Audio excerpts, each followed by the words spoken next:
Hello नमस्कार प्यारे दोस्तों, आज के इस वीडियो में आप सभी का स्वागत है। इस वीडियो को पूरा देख लेना क्योंकि जो महत्वपूर्ण प्रश्न है एग्जाम में ज़्यादा पूछे जाते हैं इन्हीं अंतिम दो वीडियो में आपको देखने को मिलेंगे। जो पार्ट 4 वीडियो है बहुत ही इंपॉर्टेंट है। इसके बाद वाली वीडियो एक और आएगी, वो भी और इम्पॉर्टेंट होगी, उसे भी देख लेना प्यारे साथी।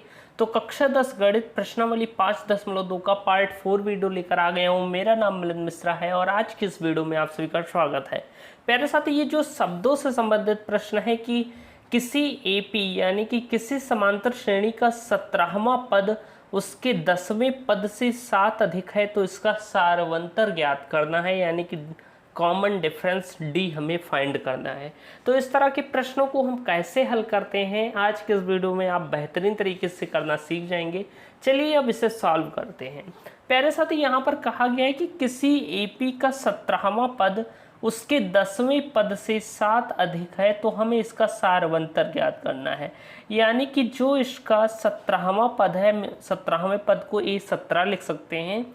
ये क्या है, ये 10वें पद से यानी कि A10 से 7 अधिक है। मैंने आपको बताया था कि जैसे आपको पदों की संख्या लिखनी हो, अगर आपने पिछली क्लास ली है प्यारे साथी, तो मैंने आपको बताया था कि जैसे आपसे कहा जाए 15वां पद, तो आप इतना बड़ा हिंदी में ना लिखकर इसे A15 लिख सकते हैं, जिसका मतलब हो जाएगा 15वां पद। ऐसे ही आपसे अगर कहा जाए कि 20वां पद, तो आप इतना बड़ा हिंदी में ना लिखकर इसे डायरेक्ट A20 लिख सकते हैं, जिसका मतलब है 20वां पद। क्योंकि AN क्या होता है, nवां पद होता है, और जो n की वैल्यू रखते जाओगे वही पद होता जाएगा। यानी कि अगर n की वैल्यू हम 2 रख दें तो दूसरा पद हो जाएगा, ऐसे 3 रख दिया तो तीसरा पद, 10 रख दिया तो 10वां पद। तो प्यारे साथी, यहाँ पर हमने एक क्वेश्चन बना लिया है कि हमारा 17वां पद यानी कि A17 बराबर है A10 से 7 अधिक है। कह रहा है कि किसी एपी का 17वां पद उसके 10वें पद से 7 अधिक है, और हमारा ये समीकरण बन गया है। अब प्यारे साथी, आपको ध्यान क्या देना है, आपको ध्यान ये देना है कि अब हम इसे कैसे सॉल्व करेंगे। तो ध्यान से समझिएगा प्यारे साथी, हम अगर इसे सॉल्व करना चाहें तो हम A+17D को क्या लिख सकते हैं, A+16D लिख सकते हैं। अब आप ये कैसे लिखेंगे, अगर आप सभी को नहीं पता तो एक फार्मूला होता है, आप देखिएगा एक फार्मूला क्या होता है, AN इक्वल टू होता है A+N-1D। अब यहाँ पर देखिए A की वैल्यू A ही रहने दीजिए, n की वैल्यू यहाँ पर 17 दी गई है, हमने 17 लिखा, -1 लगाया और D लगा दिया, यानी कि A+16D हो गया। इसी तरह प्यारे साथी, हम यहाँ पर A10 को A+9D लिख सकते हैं।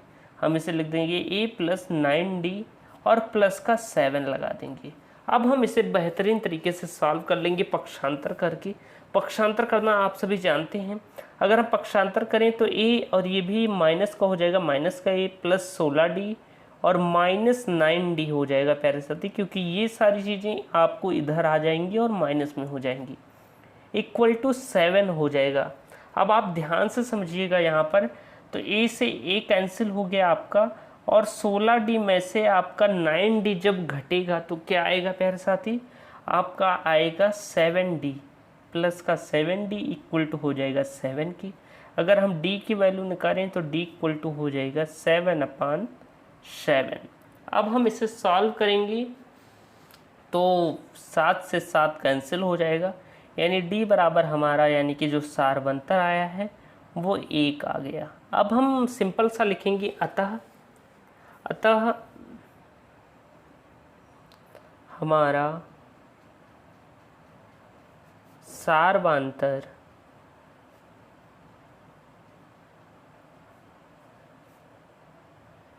एक है, और यही आपका प्यारा सा आंसर है। तो देखिए कितने आसान तरीके से हमने ये वाला प्रश्न सॉल्व कर लिया है। आप चाहते तो इसे 1-2 स्टेप और बढ़ा सकते थे, यहाँ पर आप फार्मूला रखते और फिर सॉल्व करते तो आपको और समझ में आता, और भी आप इस तरह भी सॉल्व कर सकते हैं, यानी कि आप जो ये स्टेप है इससे भी यहाँ पर अप्लाई कर सकते हैं या डायरेक्ट कर लीजिए, जो आपका मन कहे। अब चलिए अगला प्रश्न चलते हैं, अगले प्रश्न की ओर। क्वेश्चन नंबर 11 आपके सामने दे दिया गया है प्यारे साथी। अब हमें इसे समझना है कि आखिर हम कैसे सॉल्व करेंगे। प्रश्न है AP 3, 15, 27, 39 का कौन सा पद उसके 54वें पद से 132 अधिक होगा। हाँ, ये प्रश्न अब थोड़ा बड़ा है, इसे हम डिटेल में सॉल्व करेंगे। तो देखिए, ये कह रहा है कि ये समांतर श्रेणी है, इसका कौन सा पद उसके 54वें पद से 132 अधिक होगा। तो हम पहले मान लेते हैं, जैसे आप अगर a की वैल्यू निकालें तो यहाँ पर a बराबर 3 दिया गया है। अगर हम d की वैल्यू यहाँ पर फाइंड करें तो क्या होगा, a2 माइनस a1 होगा। अगर हम बात करें तो यहाँ पर a2 15 है, a1 आपका 3 है, तो 15 माइनस 3 यानी कि d की वैल्यू आपकी क्या आ गई है, 12 आ गई है प्यारे साथी। इसके बाद आपको क्या करना है, तो हमें प्रथम पद a प्राप्त हो गया, सारवंतर d प्राप्त हो गया। अब ये कह रहा है कि इसका कौन सा पद उसके 54वें पद से 132 अधिक होगा, यही तो कह रहा है। तो अब हम क्या करेंगे, पहले इसका 54वां पद ज्ञात करेंगे। अगर हम इसका 54वां पद ज्ञात करें प्यारे साथी, तो 854 यानी कि 54वां पद इसका क्या होगा, तो ध्यान से समझिएगा। हम यहाँ पर वो फार्मूला लगाएंगे, आपको एक फार्मूला पता है। फार्मूला क्या है आपको पता होगा, फार्मूला होता है an equal to a plus n minus 1d, यही तो फार्मूला होता है प्यारे साथी। अगर हम यहाँ पर देखें तो आपको n की वैल्यू यानी कि n बराबर आपका 54 दिया गया है।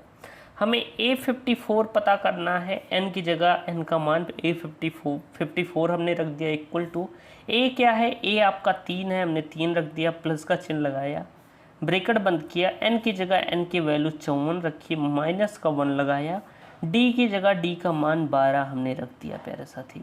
अब हम सॉल्व करेंगे, हमें a54 पता चल जाएगा। a54 इक्वल टू होगा 3 प्लस 54 में से 1 जाएंगे, 53 बचेगा, गुणे 12। अब आप इसे सॉल्व कर लेंगे डियर स्टूडेंट। अगर हम इसे सॉल्व करें तो a54 बराबर हो जाएगा 3 प्लस 12 3 36 की 6, 3 हासिल ऊपर आई, 12 पंची 60, 3 63 होता है। यानी कि अगर हम बात करें तो a54 इक्वल टू हो जाएगा 639, क्योंकि ये फिर 3 भी जुड़ जाएगा यहाँ पर, तो a54 आपका क्या आया है, 639 आया है। अब हमें a54 यानी कि हमारा 54वां पद पता चल गया है। प्रश्न में क्या कह रहा है आप आगे देखेंगे, तो कह रहा है कि कौन सा पद यानी कि इस श्रेणी का कौन सा पद उसके 54वें पद से 132 अधिक है। यानी कि जो 54वां पद आया है, इस कौन सा पद ज्ञात करना है कि जो 54वें पद से 132 अधिक हो, यानी कि इस वाले पद से 132 अधिक हो। तो पहले हम वो वाला पद तो ज्ञात कर लें जो 132 अधिक है। तो हम क्या करेंगे, यहाँ पर a54 में क्या करेंगे, 132 जोड़ देंगे। अब a54 आपका क्या आया है, 639 आया है। इसमें आप 132 को जोड़ोगे तो ये आएगा 9 2 11 के 1 हासिल लाइन 1 3 2 5। रुकिए, अब हम जोड़ ही लेते हैं इसे। अगर हम इसे जोड़ें 639 में आप 132 को जोड़ोगे प्यारे साथी, तो 9 2 11 के 1 हासिल आए 1 3 3 6 1 7 और 6 1 7, यानी कि 771 आया। आपका क्या आया, 771 आया। यानी कि 54वें पद में 132 को जोड़ने पर हमें प्राप्त हुआ है 771। और अब इसे पता करना है कि ये इस AP का कौन सा पद है। हमें क्या ज्ञात करना है कि 771 इस AP का कौन सा पद है। ये तो कह रहा है कौन सा पद है जो उसके 54वें पद से 132 अधिक है। तो ध्यान से समझिएगा, अब हमें बात करना है या ज्ञात करना है n की वैल्यू कौन सा पद है, 771। तो हम इस 771 को क्या मान लेते हैं, an मान लेते हैं, क्योंकि n की वैल्यू दी गई है। तो an बराबर हम मान लेते हैं 771। हमें a की वैल्यू पता ही है, आप देखेंगे तो 3 थी, d आपका पता ही है 12 थी। अब हम फटाक से फार्मूला रखकर इसे निकाल लेंगे। अगर हम फार्मूले की बात करें मेरे प्यारे स्टूडेंट्स, तो फार्मूला आपका क्या था, फार्मूला आपका था a plus n minus 1d, यानी कि ये फुल फार्मूला था an equal to a plus n minus 1d। अब हम यहाँ पर रख देंगे, यानी an की जगह हम क्या रख देंगे, 771 रख देंगे प्यारे साथी, और इक्वल टू लगाएंगे अब a की जगह a का मान प्लस n हमें ज्ञात करना है, n-1 d की जगह d की वैल्यू हमने रख दी।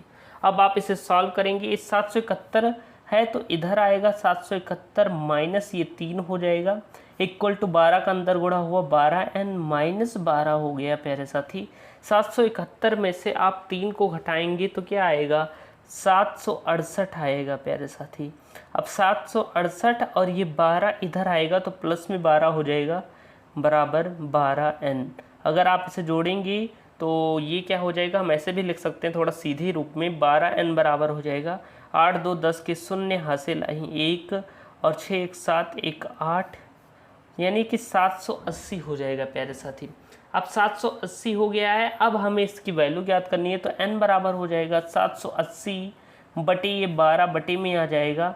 अब आप इसे सॉल्व करेंगे तो देखिए क्या आता है। अगर हम इसे सॉल्व करें प्यारे साथी, तो अब हम इसे सॉल्व करेंगे, अगर हम इसे सॉल्व करें तो 2 छक्के 12 होता है, यहाँ पर आएगा 390, 39 दूना 78 होता है ना, फिर 2 से काटिएगा तो 3 2 1 9 2 और 2 9 18 होता है, 2 1 9 2 1 बची 2 9 18 और फिर 1 बचेगी तो 2 बचे 10 हो जाएगा, यानी कि अब आया है आपके पास 195/3। इसे आप सॉल्व करेंगे तो 3 छक 18 होता है, 1 बचा 3 बचे 15, यानी कि कुल मिलाकर आपका आया 65, यानी कि n इक्वल टू 65 आया प्यारे साथी। यानी कि हमें पदों की संख्या पता चल गई है, पदों की संख्या क्या है 65 है, यानी कि इस समांतर श्रेणी का 65वां पद उसके 54वें पद से 100 अधिक होगा, यानी कि हम कहेंगे अतः इस समांतर श्रेणी का 65वां पद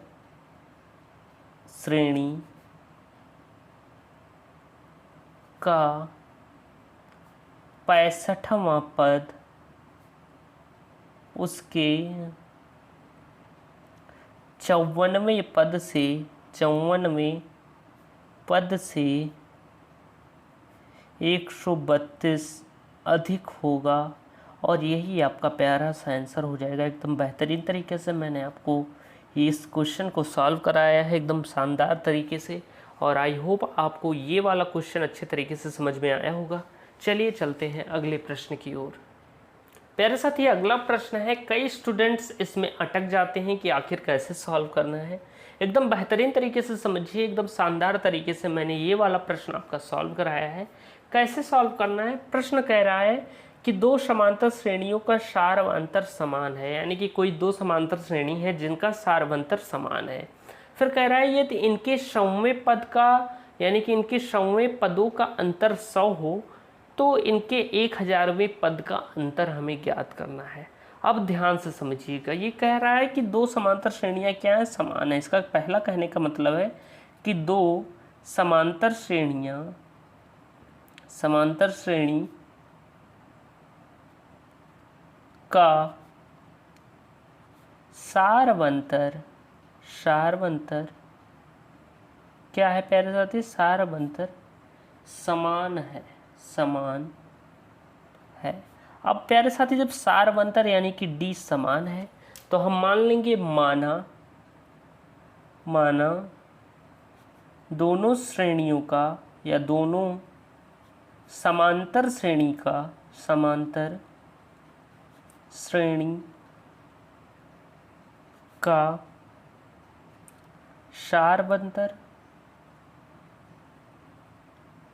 d, जिसे हम d से प्रदर्शित करते हैं, बराबर d ही मान लेते हैं। यानी कि हम मान लिए, क्योंकि इसमें कहा गया है कि ये दोनों समांतर श्रेणी का या 2 समांतर श्रेणी का सारवंतर समान है, तो हमने मान लिया कि दोनों समांतर श्रेणी का सारवंतर क्या है, d ही है। अब हम क्या करेंगे प्यारे साथी, अब हम मानेंगे कि माना प्रथम श्रेणी का प्रथम पद, यानी कि प्रथम समांतर श्रेणी का फर्स्ट पद क्या होगा ये मानना होगा, तो मान लेंगे माना प्रथम समांतर श्रेणी का प्रथम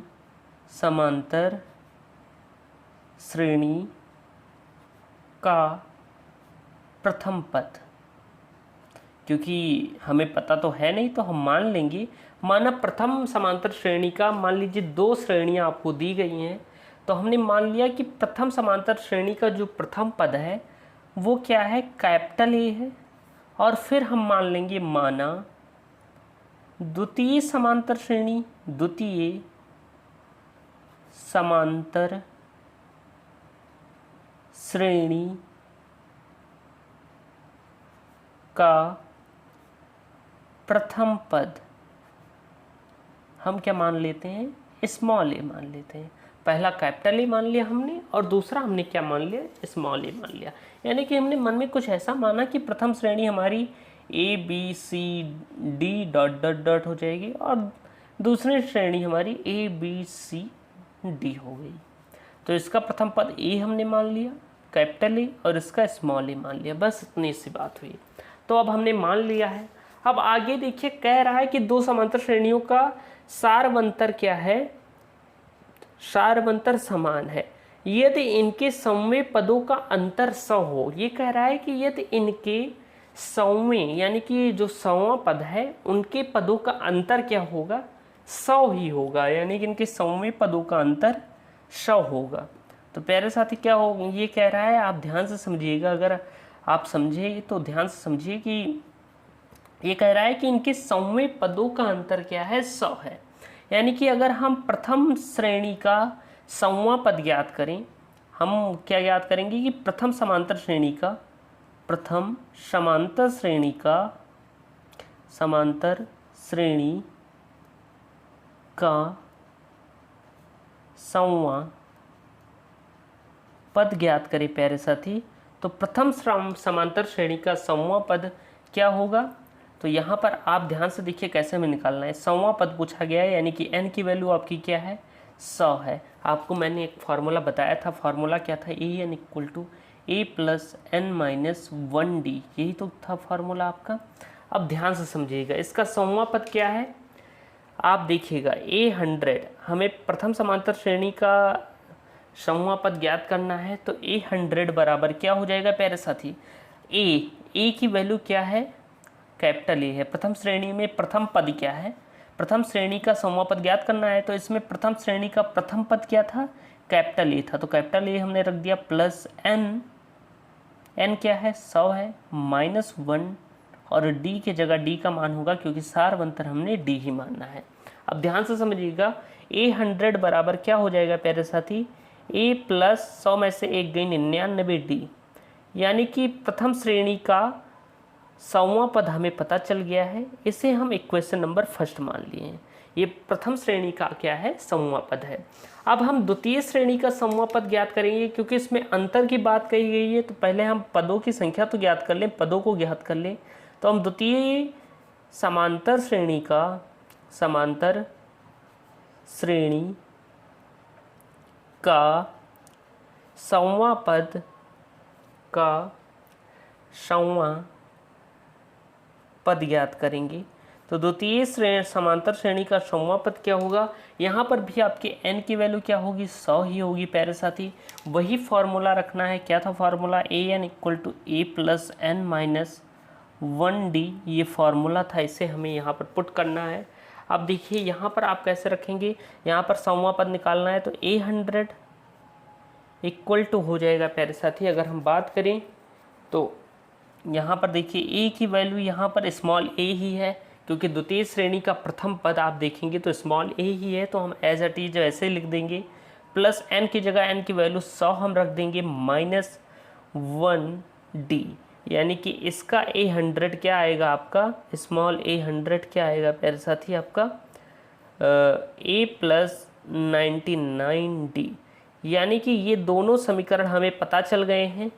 ये दूसरा इक्वेशन आपका हो गया कि आपके द्वितीय श्रेणी का 100वां पद क्या है, a प्लस 99d है, जो स्मॉल a प्लस 99d है, और प्रथम श्रेणी का जो 100वां पद है वो है a plus capital A plus 99d।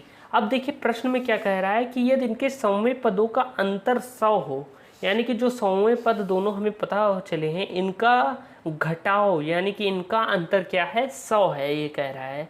तो हम लिखेंगे प्रश्नानुसार, प्रश्नानुसार क्या कह रहा है प्यारे साथी, हम लिखेंगे प्रश्नानुसार क्या कह रहा है कि इस श्रेणी का प्रथम श्रेणी का संवां पद जो है a प्लस 99d माइनस द्वितीय श्रेणी का जो संवां पद है a प्लस 99d, इनका जो अंतर है वो क्या है, 100 के बराबर है। यही तो कह रहा है 100 के बराबर है। अब ध्यान से समझिएगा प्यारे साथी, ये 100 के बराबर है तो a प्लस 99d और माइनस ब्रैकेट खुला तो ये माइनस ही हो गया, ये माइनस 99d हो गया, इक्वल टू 100 हो गया प्यारे साथी। अब यहाँ पर देखिए प्लस का 99d माइनस के 99d से कट जाएगा, यानी कि कुल मिलाकर यहाँ पर क्या आया है, a minus A equal to क्या आया है, 100 आया है प्यारे साथी। और इसे हमने क्वेश्चन नंबर 3 मान लिया। अब इतना हमें पता चल गया है कि प्रथम पद और मतलब प्रथम श्रेणी का प्रथम पद माइनस द्वितीय श्रेणी का प्रथम पद दोनों का अंतर क्या है, 100 के बराबर है। अब यहाँ पर पूछा गया है कि इनके 1000वें पदों का अंतर क्या होगा। इतना तो आपको दिया गया था। अब हमसे पूछा गया है कि इनके 1000वें पद का अंतर क्या होगा। अब हम इनके 1000वें पद का अंतर ज्ञात कर लेते हैं। तो पहली प्रथम श्रेणी का 1000वां पद अगर हम ज्ञात करें, प्रथम श्रेणी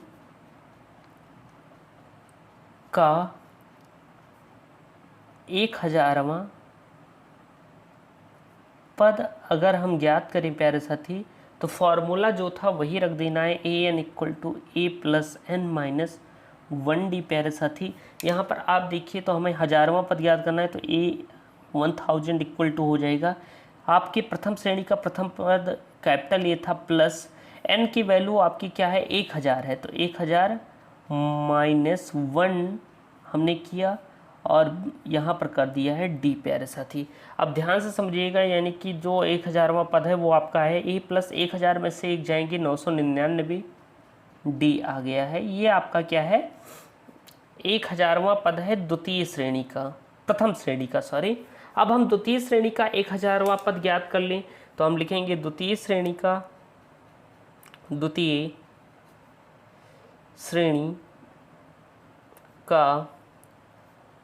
1000वां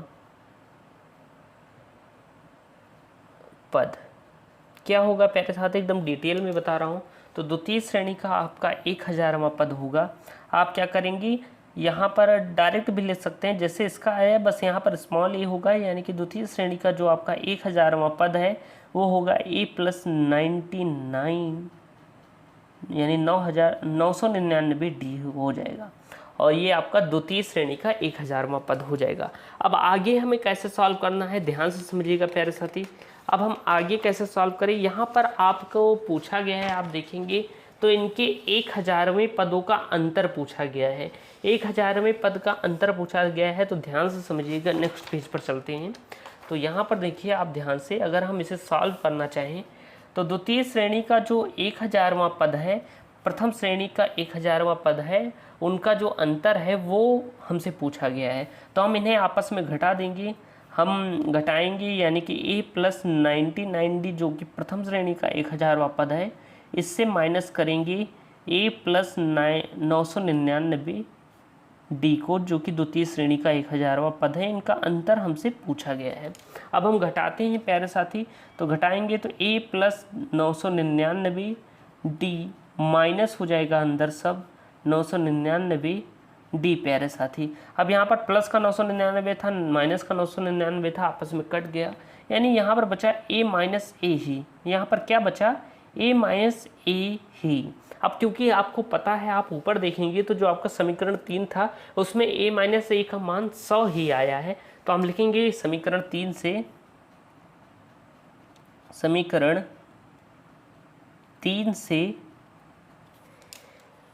a minus A equal to 100, यानी कि a minus A equal to 100 होगा, यानी कि जो ये इसका मान होगा ये 100 के बराबर होगा। यानी हम कह सकते हैं अतः इस श्रेणी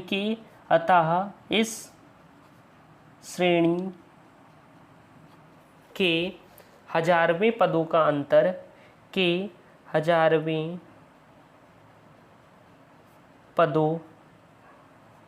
का अंतर क्या होगा प्यारे साथी? 100 ही होगा, 100 ही होगा।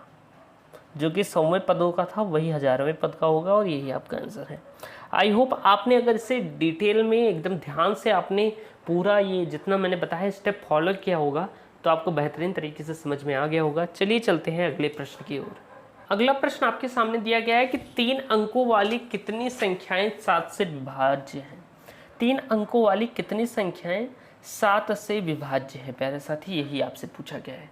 अब ध्यान से समझिए कि पहले आपको पता करना है कि 3 अंकों की कौन कौन सी संख्याएं 7 से विभाज्य हैं। अगर हम 3 अंकों की संख्याओं की बात करें तो 3 अंकों की संख्याएं आप देखेंगे तो 100 से शुरुआत होती है उनकी और वो जाती हैं आपकी 999 तक। अब इनके बीच में 7 से विभाज्य कौन सी है? अब 100 तो 7 से विभाज्य नहीं है, ना 101 7 से विभाज्य है, ना 102 7 से विभाज्य है। आपको मिलेगा 105 जो है वो 7 से विभाज्य है, क्योंकि 7 से जब इसे आप काटोगे 105 को तो 7 एकन्नम 7, 3 बची 5 उतारा 7 बची 35, यानी कि 105 जो है वो 7 से विभाज्य है।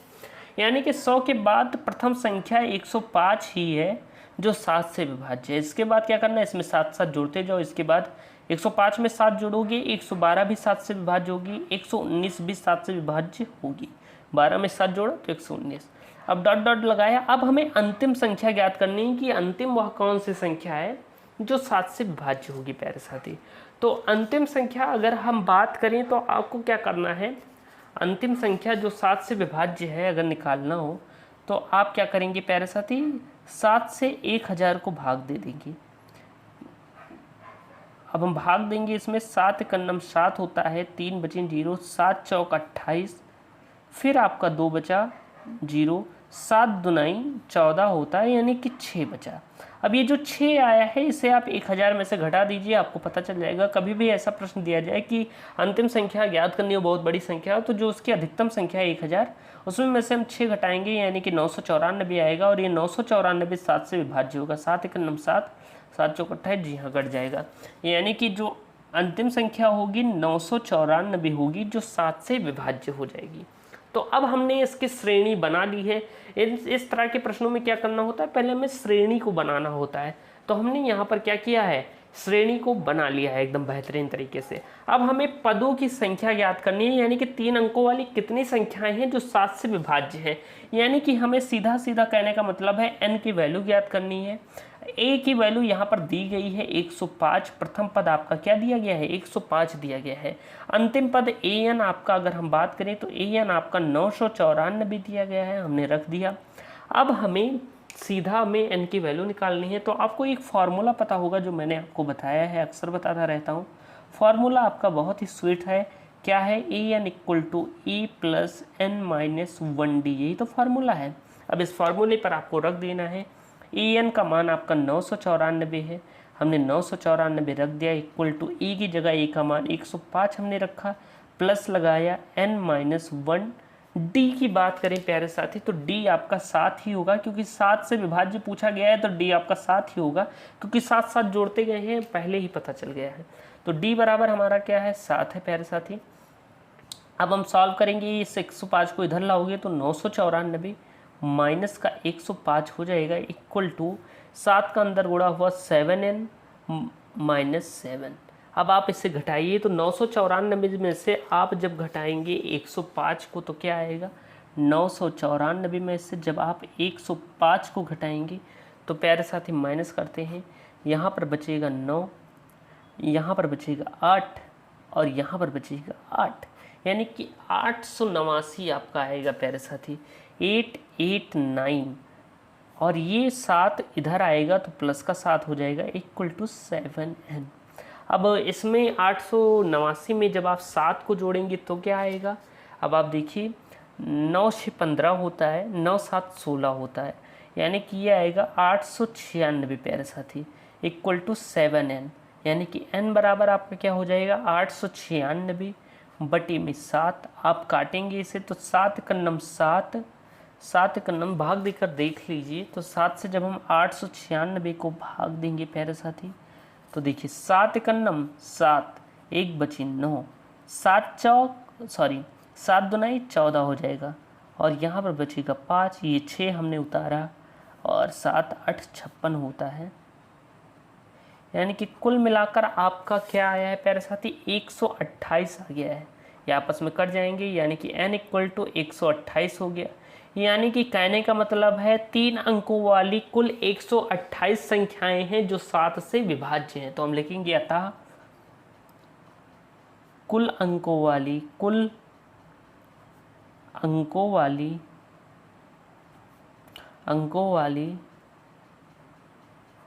128 संख्याएं हैं, सॉरी कुल नहीं, अतः 3 अंकों वाली 128 संख्याएं हैं जो 7 से विभाज्य हैं। और यही आपका क्या होगा प्यारे साथी, प्यारा सा आंसर होगा। तो एकदम बेहतरीन तरीके से हमने आज की इस वीडियो में इन सारे प्रश्नों को सॉल्व करना सीख लिया है, और आई होप आपको ये वीडियो पसंद आई होगी। चलिए एक प्रश्न और कर लेते हैं, नीचे एक प्रश्न और दिया गया है, उसे भी हम सीख लेते हैं। अगला प्रश्न आपका है कि 14वां प्रश्न है कि 10 और 250 के बीच में 4 के कितने गुणज हैं। इसी तरह हमें समांतर श्रेणी ज्ञात करनी है। तो 10 और 250 के बीच में कहा गया है, यानी ना 10 को लिया जाएगा ना 250 को लिया जाएगा। तो 10 के बाद 12 होता है, 4 तिहाई 12 होता है, फिर इसमें 4 जोड़ दीजिए, 4 चौक 16, 4 पंचे 20 होता है, यानी 12 16 20 इसमें शुरुआती संख्या हैं जो 4 की गुणज हैं। फिर अंतिम संख्या की बात करें तो अगर हम अंतिम संख्या की बात करें प्यारे साथी, तो जहाँ तक 248 वो संख्या होगी अंतिम वाली जो 4 से कट जाएगी, क्योंकि 4 छक 24 होता है, 4 दूनी 8। जी हाँ प्यारे साथी, यही वो संख्या होगी। अब हम यहाँ पर a की वैल्यू निकालें तो a 12 ही है। अब d की वैल्यू निकालोगे तो d पहले ही पता है, 4 की गुणज पूछा गया है तो 4 ही जोड़ा गया होगा इसमें, तो d तो 4 ही है, क्योंकि 16 में से 12 घटाओगे 4 ही आएगा। और an आपका क्या है, 248 है प्यारे साथी। अब आप ध्यान से समझिएगा आखिर हम कैसे से सॉल्व करेंगे। तो प्यारे साथी ध्यान से समझिए, वही वाला फार्मूला हमें लगाना है, an = a + n - 1d। ये फार्मूला हमने लगाया। an की वैल्यू आपकी 248 है, इक्वल टू a की जगह a का मान 12 + n माइनस, क्योंकि n की वैल्यू हमें ज्ञात करनी है तो n - 1 d की जगह d का मान हमने रखा।